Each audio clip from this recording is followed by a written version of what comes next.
Babri Masjid report ചെയ്തിരുന്നു. അതെ, മതനിരപേക്ഷതയുടെ ഒരു പ്രതീകമായിട്ട് ഞാൻ നെഞ്ചിലേറ്റിയിട്ടുള്ള ഒരു സംഭവമായിരുന്നു. പക്ഷേ എൻ്റെ കൺമുമ്പിൽ ഇങ്ങനെ ബാബറി മസ്ജിദിൻ്റെ താഴിയക്കുടങ്ങൾ ഇങ്ങനെ ധൂളികളായിട്ടിങ്ങനെ അന്തരീക്ഷത്തിൽ ഇങ്ങനെ ലയിച്ചപ്പോൾ എൻ്റെ മനസ്സിലുള്ള ഇന്ത്യ എങ്ങോട്ടും മലക്കം പറഞ്ഞില്ലേ.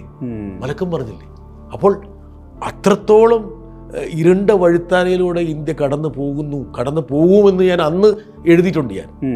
അതായത് ഞാൻ എഴുതിയ വരികൾ എനിക്കിപ്പോഴും ഓർമ്മയുണ്ട്.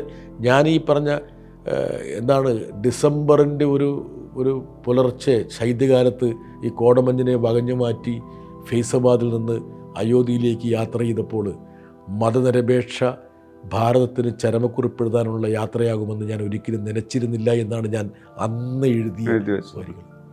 ആ വരികൾക്കൊരു പ്രവചന സ്വഭാവം ഉണ്ടായിരുന്നു എന്നുള്ളത് പിന്നീട് മനസ്സിലായില്ല. ഒരു മാധ്യമപ്രവർത്തന നിലയിൽ എന്നോടിപ്പം മനീഷ് ചോദിക്കുകയാണെങ്കിൽ എൻ്റെ മനസ്സിലെ ബാക്കിപത്രം എന്താണ്? ഒരുപക്ഷെ ഞാൻ കണ്ട ദൃശ്യങ്ങളും ദുരന്തങ്ങളുമാണ്. ഞാനൊന്നും ഏതെങ്കിലും ക്രിസ്ത്യാനിയോ മുസ്ലിമോ ഹിന്ദുവോ അല്ലെങ്കിൽ നായരോ ഈഴവനോ അങ്ങനെയുള്ളൊരു കളത്തിലൂടെ അല്ലല്ലോ ഞാനൊക്കെ വളർന്നു വന്നത്. നമ്മുടെ വളർന്നു വന്ന് നമുക്ക് നൽകിയിട്ടുള്ളൊരു സാമൂഹിക പിൻബലം എന്ന് പറയുന്നത് അത് ഭയങ്കര ഇഗാലിറ്റേറിയനുള്ള ആയിട്ടുള്ളൊരു സാമൂഹിക പിൻബലമല്ലേ. പക്ഷേ അതിലൊരുപാട് ക്ഷതം സംഭവിക്കുന്നുണ്ട്.